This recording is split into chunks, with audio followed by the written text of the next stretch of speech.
يتحقق خمسة مذاهب.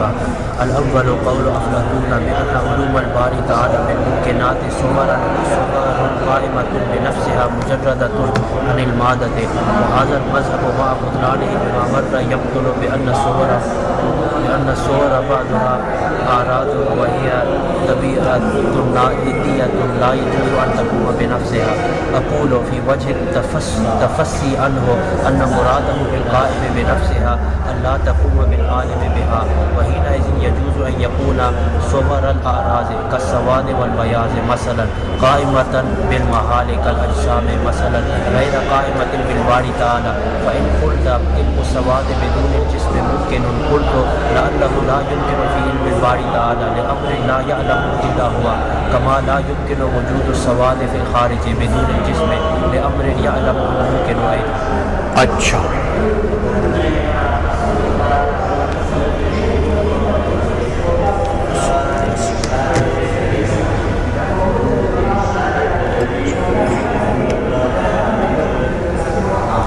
اب یہ فرماتے ہیں کہ یہ جو آخری شق ہے انفصالی، آخری شق کون سی تھی؟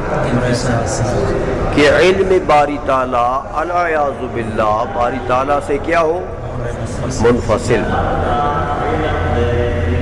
تو اس کے ابطال کے دلائل تو ذکر ہوئے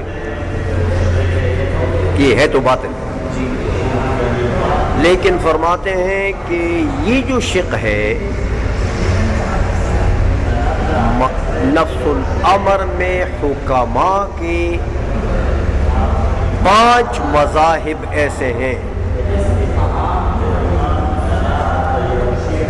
نفس الامر میں حکماء کے 5 مذاہب ایسے ہیں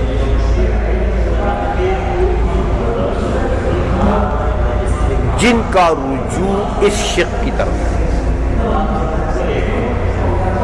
شق انفصالی کی طرف.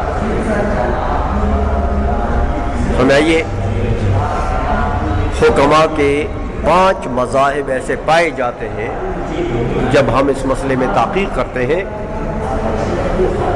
اور حکماء کے مذاہب کا تتبع کرتے ہیں تو ہمیں 5 مذہب ایسے ملتے ہیں کہ وہ اس شق کی طرف رجوع کرتے ہیں. پتہ لگتا ہے ان 5 مذہبوں میں سے ہر ایک مذہب میں کہ بھئی یہ مذہب والا جو ہے یہ باری تعالیٰ کے علم کو امر منفصل مانتا ہے. امر ان 5 مذاہب میں سے کہتے ہیں پہلا مذہب جو ہے وہ افلاطون کا ہے. افلاطون حکیم ہے بہت بڑا، لیکن چونکہ یہ لوگ عقل کے متبع تھے، عقلی دلائل سے اشیاء کو ثابت کرتے تھے، تو ان کی عقل اس طرف گئی ہے. وہ کہتے ہیں کہ بِأَنَّ عُلُومَ الْبَارِ تَعَالَى بِالْمُمْكِنَاتِ، باری تعالیٰ کو علم بالممکنات تو ہے، لیکن وہ کیسا ہے؟ کہتے دیکھو باری تعالیٰ کا جو علم ہے ممکنات پر، وہ علم نام ہے صور قائمہ بنفسہا کا. باری تعالیٰ کا علم کیسا ہے؟ یعنی اشیاء کی صورتیں ہیں، ہر چیز کے لیے علم اس کی صورت ہے، علم اس کی صورت ہے، لیکن وہ صورت کیسی ہے؟ قائم بنفسہا ہے.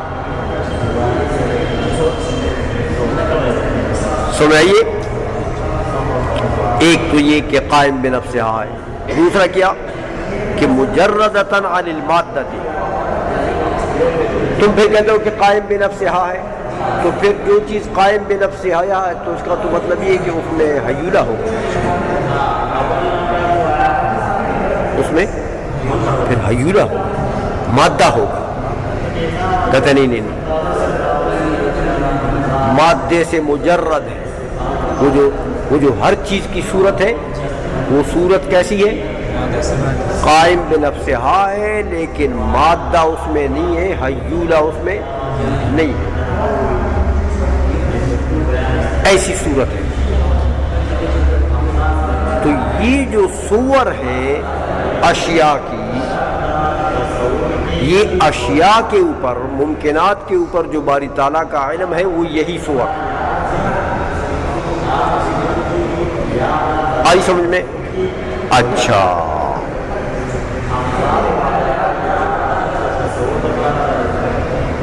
سمجھ گئے ہو؟ اب عرض ہے کہ جوہر عرض اور جوہر جو ہے یہ تو دونوں ممکن کے اقسام ہیں، دونوں یہ پڑھو گے وہ ظاہر امور عامہ تو وہاں پتہ لگ جائے گا آپ کو کہ عرض اور جوہر ممکن تقسیم ہوتا ہے ان دونوں کی طرف، یہ واجبات میں نہیں پائی جاتی۔ اس لیے بس افلاطون اتنا کہتے ہیں کہ بھائی ہر چیز ممکنات کا علم باری تعالیٰ کو ہے، لیکن ہر ممکن کا علم باری تعالیٰ کو کیسا ہے؟ اس ممکن کی صورت قائمہ بنفسہا، جو مجرد ہے حیولہ سے، وہ صورت قائمہ بنفسہا جو ہے وہ باری تعالیٰ کے سامنے حاضر ہے، اور ان صور، وہی صور جو ہیں وہ عین علم ہے باری تعالیٰ کو ان ممکنات کا۔ اس لیے ان کو صور افلاطونیہ کہتے ہیں۔ اس کا نام کیا ہے؟ صور افلاطونیہ۔ کس کا ایجاد افلاطون نے کیا؟ سمجھ آئیے؟ شارح فرماتے ہیں ملا حسن رحمۃ اللہ علیہ کہ دیکھو، ایک تو آپ سمجھ گئے ہوں گے کہ جب یہ کہتے ہیں افلاطون کہ باری تعالیٰ کا جو علم ہے وہ صور قائمہ بنفسہا کا نام ہے، حیولہ کچھ نہیں ہے، تو وہ جو صور قائمہ بنفسہا ہے، بذاتہا ہے، وہ باری تعالیٰ کی ذات کا عین تو نہیں ہے نا، وہ تو قائمہ بنفسہا ہے، وہ جز بھی نہیں ہے، وہ امر منظم بھی نہیں ہے، کیونکہ تو قائمہ بنفسہا ہے، کسی باری تعالیٰ کی ذات سے تو نہیں قائم، امر انتزاعی بھی نہیں ہے کہ اس کا ان کا وجود انتزاع منتزع پر تو موقوف نہیں ہے، تو پھر کیا بچا؟ پتہ لگا کہ اسی شق کی قائم ہے۔ تو وہ صور قائمہ جو ہے افلاطون کے، وہ صور قائمہ وہ کس شق میں داخل ہو گئے؟ امر منفصل۔ تو وہ صور قائمہ باری تعالیٰ کی ذات سے کیا ہے؟ امر منفصل۔ یہ علم مانتے ہیں افلاطون ممکنات کا باری تعالیٰ کے لیے۔ اتنی بات سمجھ میں آ گئی ہے؟ اب اس کے بعد ملاحظن فرماتے ہیں کہ یہ جو مذہب ہے وَهَذَا الْمَذْهَبُ مَعَ بُطْلَانِهِ بِمَا مَرَّ، ایک تو دیکھو شق انفصالی کے بطلان کے لیے ہم نے جتنے دلائل دیے وہ سارے دلائل اس کے ابطال پر قائم ہے، کیونکہ انہوں نے جو امر منفصل مان لیا، تو امر منفصل کے ابطال کے لیے ہم نے دلائل ذکر کر دیے نا، تو وہ سارے دلائل سے یہ مذہب باطل ہو جائے گا۔ تو وہ دلائل تو اس کے ابطال کے لیے قائم ہے، لیکن اس کے باوجود بھی یبطل بأن الصور بعضها اعراض وهي طبعیۃ ناحیتیۃ لا يجوز ان تقوم بنفسها، کہتے اس کے بطلان کے لیے ایک اور دلیل بھی ہے ہمارے پاس،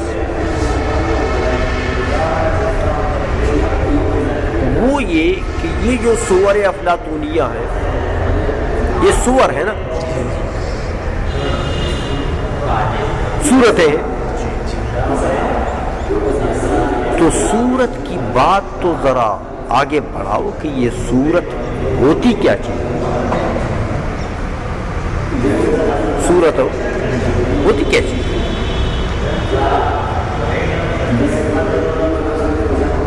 بھائی صورت جو ہے یہ تو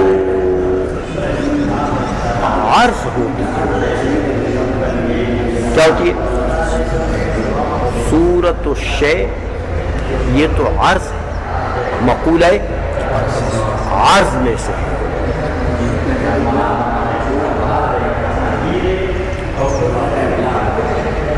عرض ہے، کیا مطلب عرض کا؟ کہتے طبیعت ناعتیہ ہے۔ طبیعت ناعتیہ کا کیا مطلب؟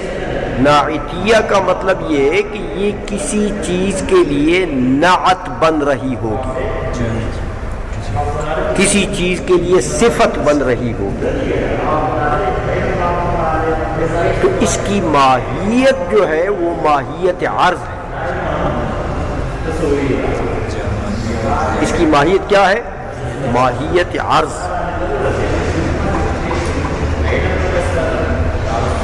تو میرے بھائی جب ماہیتاً یہ صورت عرض نکلی، ماہیتاً ماہیت کے اعتبار سے یہ صورت کیا ہے؟ عرض۔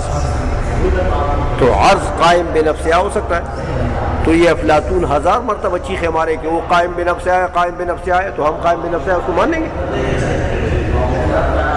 وہ تو عرض ہے۔ عرض کو تم کیسے قائم بے نفس کر دو؟ وہ تو جوہر ہو سکتا ہے قائم بے نفس، لیکن عرض تو کہتے اس کو ہے جو قائم بالغیر ہو۔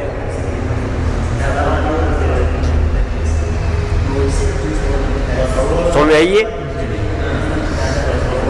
تو عرض تو قائم بے نفس ہی نہیں ہو سکتا ہو۔ ایک طرف کہتے ہو عرض ہے، صورت ہے، دوسری طرف کہتے ہو قائم بے نفس ہاں ہے۔ ان دو باتوں میں تو تضاد ہے۔ یا تو صورت نہ کہو، کوئی جوہر کہہ دو تو پھر بات اور ہے، لیکن صورت کہتے ہو اور پھر کہتے ہو قائم بے نفس ہے، تو یہ بات تو ماننے والی نہیں۔ دوسرا رد انہوں نے یہ کر دیا کہ یہ قائم بے نفس ہو ہی نہیں سکتی۔ آئزوں میں جب صورت کہتے ہو تو پھر عرض ماننا پڑے گا، عرض مان لیا تو قائم بے نفس کیسے ہوگا؟ عرض تو کہتے کس کو ہے؟ موجود فی الموضوع، موجود تو اس کا وجود اپنے موضوع یعنی اپنے مقام بھی کا محتاج ہے۔ سمجھائیے؟ اس کا وجود تو موضوع کے بغیر ممکن نہیں ہے، تو قائم بے نفس کیسے ہو گیا؟ سمجھ میں آ رہی ہے بات ہو؟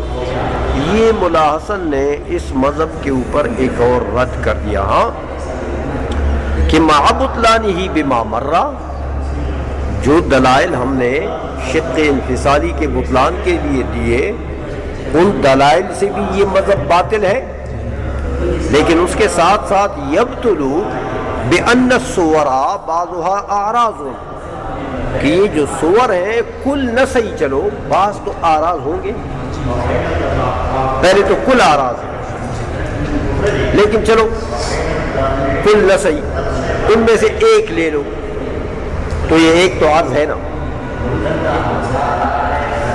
تو ایک کی عرضیت جب ثابت ہو گئی ہے تو کل کی عرضیت، کیونکہ تم تو نو سب کا ایک مانتے ہو نا، سوئے افلاطونیہ کی نو کیا ہے؟ ایک ہے۔ تو جب ایک فرد کی ماہیت کا پتہ لگ گیا کہ وہ تو عرض ہے، تو تمام افراد کی ماہیت عرض ہو گئی ہے نا۔ اس لیے کہتے ہیں کہ وہی طبعیت ناعتیت، یہ جو صور ہے جب یہ اعراض ہیں تو عرض کس کو کہتے ہیں؟ طبیعت ناعتیہ کو. اور طبیعت ناعتیہ جو ہوتی ہے وہ موجود فی الموضوع ہوتی ہے، کسی کے لیے نعت ہوتی ہے، تو لا یجوز ان تقوم بنفسها، یہ تو جائز ہی نہیں ہے کہ وہ قائم بنفسها ہو جائے. تو تم اس کو کیسے قائم بنفسها کہتے ہیں؟ یہ ایک بطلان کے لیے ایک اور اعتراض بھی انہوں نے ایک اور دلیل دے دی. اقول ملا حسن کہتے ہیں کہ یار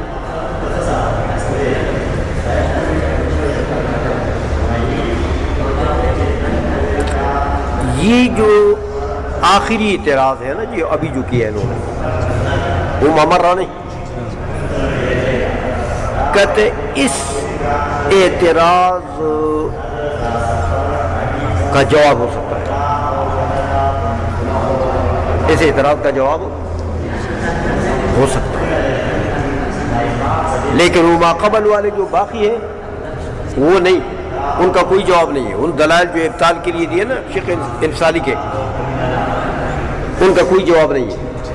یہ جو آخری انہوں نے کر دیا یہاں پر کہ یبطلو بأن الصور بعض اعراض، اس کا جواب ہو، کہتے اس کی تعویل ہم کر سکتے ہیں. دیکھو وہ یہ کہ بھائی یہ جو افلاطون کہہ رہے ہیں کہ باری تعالیٰ کا جو علم ہے وہ صور قائم بنفسہا ہے، تو تم نے کہا کہ جب صور ہو گئے تو قائم بنفسہا کیسے ہو گئے؟ یہ باطل ہے. ہم کہتے نہیں، تم قائم بنفسہا کا معنی سمجھو. قائم بنفسہا تو ایک تو وہی معنی ہے جو تم نے کر دیا، اس معنی سے تو ٹھیک ہے، تمہارا اعتراض صحیح ہے، باطل ہے. لیکن یہاں قائم بنفسہا سے کیا مراد ہے؟ اللہ تقوم بالعالم بہا. قائم بنفسہا سے یہ مطلب ہے افلاطون کا کہ یہ صور جن کے لیے علم بن رہے ہیں ان کے ساتھ قائم نہیں ہے. یہ صور جن کے لیے علم بن رہے ہیں ان کے ساتھ یہ صور قائم، اپنے عالم کے ساتھ قائم نہیں ہے. قائم بنفسہ کا یہ مطلب ہے. آئیسو میں تو جب یہ مطلب ہے کہ اپنے عالم سے قائم نہیں، تو اپنے عالم کے ماوراء کسی اور چیز کے ساتھ تو قائم ہو سکتی ہے. عالم کو چھوڑ کر عالم سے قائم نہیں. بس قائم بنفسہ سے کیا مطلب ہے؟ عموماً تو ایسا ہوتا ہے نا کہ اپنے عالم کے ساتھ صورت قائم ہوتی ہے، تو یہاں انہوں نے قائم بنفسہ سے کہہ دیا. کیا مطلب؟ عالم سے قائم نہیں. اس لیے کہتے ہیں وحینئذ یجوز ان یکون صور الاعراض کالسواد والبیاض مثلا قائمۃ بالمحال کالاجسام. کہتے ہیں جب یہ کہا کہ قائم بالعالم نہیں ہے، ٹھیک ہے قائم بالعالم نہیں ہے، لیکن دوسری چیزوں کے ساتھ دوسرے محل کے ساتھ تو قائم ہو سکتی ہیں وہ صورتیں. اس لیے کہتے ہیں وحینئذ یجوز ان یکون صور الاعراض کالسواد والبیاض مثلا، کیونکہ ہر چیز اعراض ہے کہ چاہے جواہر ہے دنیا میں امور خارجیہ، چاہے اعراض ہے چاہے جواہر ہے، سب کا علم ہے نا باری تعالیٰ کو. تو جواہر کی بھی صورتیں باری تعالیٰ کا علم ہے، اعراض کی بھی صورتیں باری تعالیٰ کا علم ہے. تو اعراض کی جو صورتیں ہیں کہتے ہیں ہو سکتا ہے کہ وہ قائم بالمحل، کیونکہ عرض خود قائم بالمحل ہے نا، تو اس کی صورت بھی قائم بالمحل ہوگی. کالسواد والبیاض، یہ عرض ہے نا، تو سواد اور بیاض نفس الامر میں کیا ہے؟ قائم بالغیر ہے، تو اس کی جو صورت ہے جو واجب تعالیٰ کے لیے علم بن رہی ہے وہ بھی قائم بالغیر قائم بالمحال ہے، قائمتاً بالمحال کل اجسام مسئلہ. جیسے دیکھو یہاں پر خارج میں سواد و بیاض قائم ہے کس کے ساتھ؟ اجسام کے ساتھ. تو ہو سکتا ہے کہ سواد و بیاض کی جو صورتیں ہیں سورہ افلاطونیہ اور باری تعالیٰ کے لیے علم ہے، کہتے ہیں ہو سکتا ہے کہ وہ بھی اجسام یا کسی محل کے ساتھ ہو وہ قائم ہو. سمجھائیے، لیکن غیر قائمت بالباری تعالی، اپنے عالم سے قائم نہیں، یعنی باری تعالیٰ کی ذات سے قائم نہیں ہے. تو یہ ایک تعویل افلاطون کے قول میں ہو سکتی ہے، اور جب یہ تعویل ہو جائے تو پھر تو یہ اعتراض نہیں ہوگا نا. بات سمجھ میں آ گئی ہے؟ اچھا،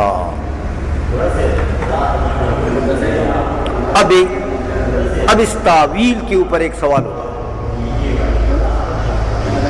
تعویل پر، کہ تم نے جو تعویل کی ہے کہ یار عالم کے ساتھ قائم نہیں ہے، قائم بنفسہ کا کیا مطلب ہے؟ عالم سے قائم نہیں ہے، کسی اور سے قائم ہو تو کسی جسم سے قائم ہو، کسی محل سے قائم ہو تو خیر ہے.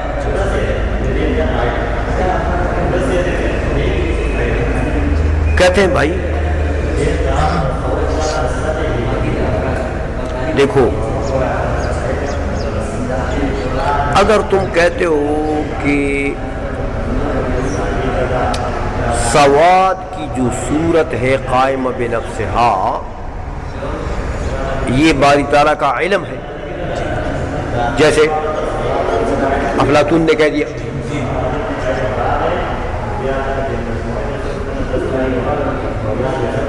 تو دیکھو نفس الامر میں تو سواد قائم ہے کس سے؟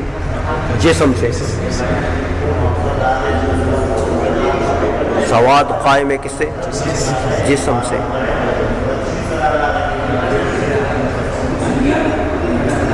تو دیکھو یہاں پر تو وجود سواد بدون وجود جسم ناممکن ہے. سواد کا وجود بدون مقام بھی ہو سکتا ہے؟ یہ تو محال ہے. سمجھ میں آ گئی ہے؟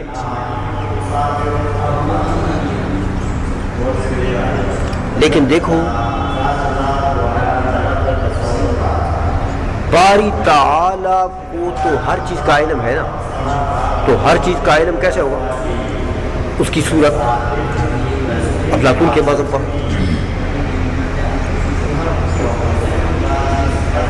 تو ہم کہتے ہیں کہ یار وہ جو سواد کی صورت ہے قائم بنفسہا وہ علم بنے گا کس کے لیے؟ سواد کے لیے.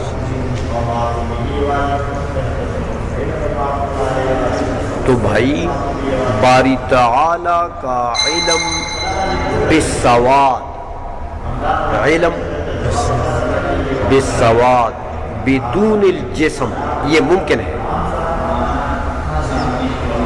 ممکن ہے کہ باری تعالیٰ کو علم سواد کا ہو اور بدون جسم، سواد بدون جسم، کیونکہ ہر علم باری تعالیٰ کے یہاں الگ الگ ہے نا. تو جسم کی الگ صورت ہوگی وہ جسم کے لیے علم بنے گی، سواد کی الگ صورت ہوگی وہ سواد کے لیے علم بنے گی. تو باری تعالیٰ کو علم بالسواد ممکن ہے بدون جسم.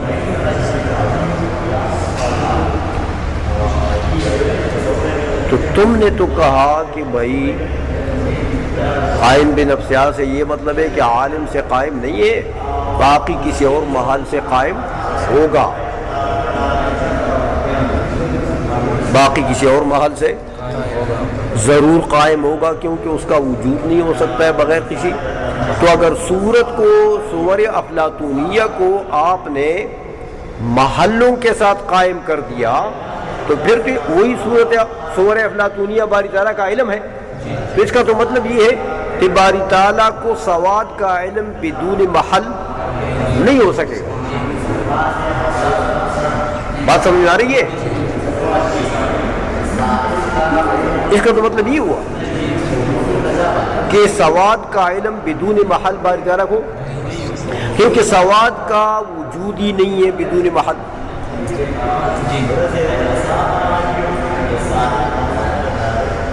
حالانکہ باری تعالیٰ کے لیے ممکن ہے کہ سواد کا علم ہو بدون جسم. سمجھ میں آ گئی ہے؟ یہ ایک سوال ہوا یہاں پر. فَإِن قُلْتَ سے اس کو نقل کیا. ہاں کہتے فَإِن قُلْتَ علم السواد بدون الجسم ممکن. سواد کا علم تو بدون جسم کے باری تعالیٰ کے لیے ممکن کے، کیونکہ جسم کا علم جسم کی صورت سے آئے گا اور سواد کا علم سواد کی صورت سے آئے گا. سمجھ آئیے؟ تو اب سواد کا علم تو بدون علم جسم ممکن ہوا.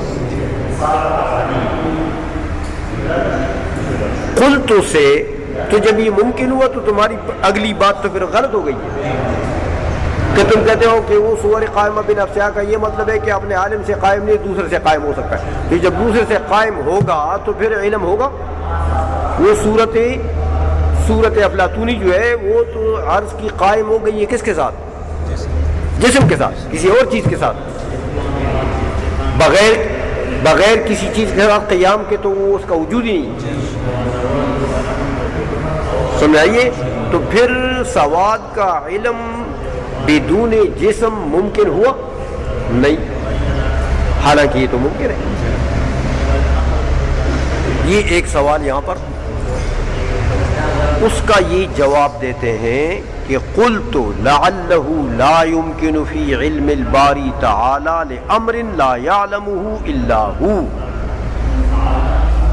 کہ دیکھو ہم کہتے ہیں کہ نہیں،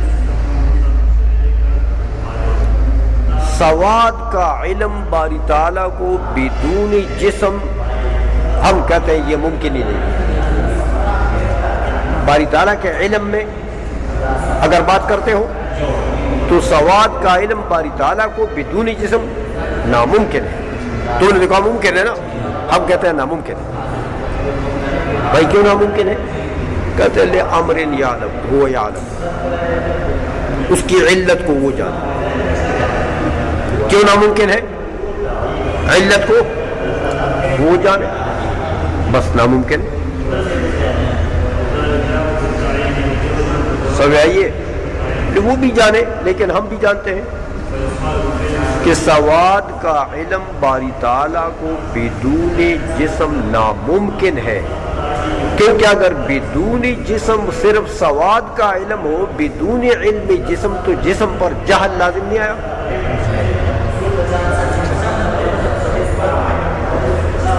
اگر صرف سواد کا علم ہے اور ما قام بہ کا علم تم نہیں مانتے ساتھ ہو تو پھر کیا ہو گیا؟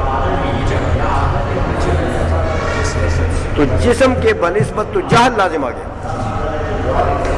تو جہل باری تعالیٰ کے لیے ممکن ہے، اس لیے سواد کا علم بدون جسم ناممکن ہے، ورنہ جہل لازم آتا بالجسم. سمجھ میں آ گئی ہے؟ تو اس لیے کہ لِأَمْرٍ لا يعلمه الا هو، اس کی علت وہی جانے. لیکن ہم کہتے ہیں کہ ناممکن ہے، سواد کا علم بدون جسم ناممکن ہے. اور اس کی وجہ میں نے بتا دی آپ کو. وجہ یہ ہے كما لا يمكن وجود السواد في الخارج بدون الجسم لامر يعلمه الممكن ايضا. جس طرح خارج میں دیکھو، خارج میں سواد کا وجود بدون الجسم ممکن ہے نہیں، ناممکن ہے. لیکن لامر يعلمه الممكن ايضا، اس کی علت کو ممکن بھی جانتا ہے کہ بھئی سواد عارض ہے. عارض کہتے ہیں قائم فی الموضوع کو. عارض کا تو وجود ہی نہیں ہوتا جب تک اس کا موضوع نہ ہو. سمجھائیے.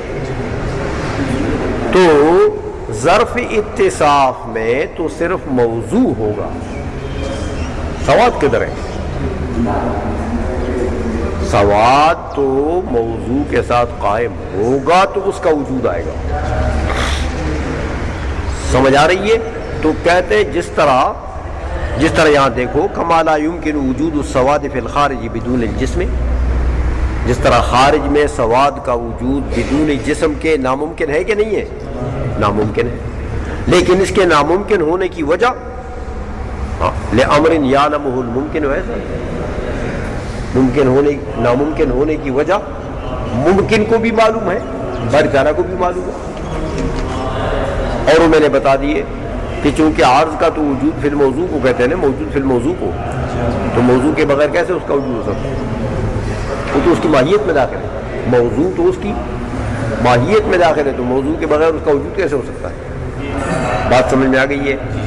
تو بہرحال یہ انہوں نے صور افلاطونیہ کا رد کر دیا کہ بھائی ان وجوہ سے بھی باطل ہے اور یہ باقی ایک وجہ یہ بھی ہے. سمجھ آ گئی ہے؟ ہو گیا.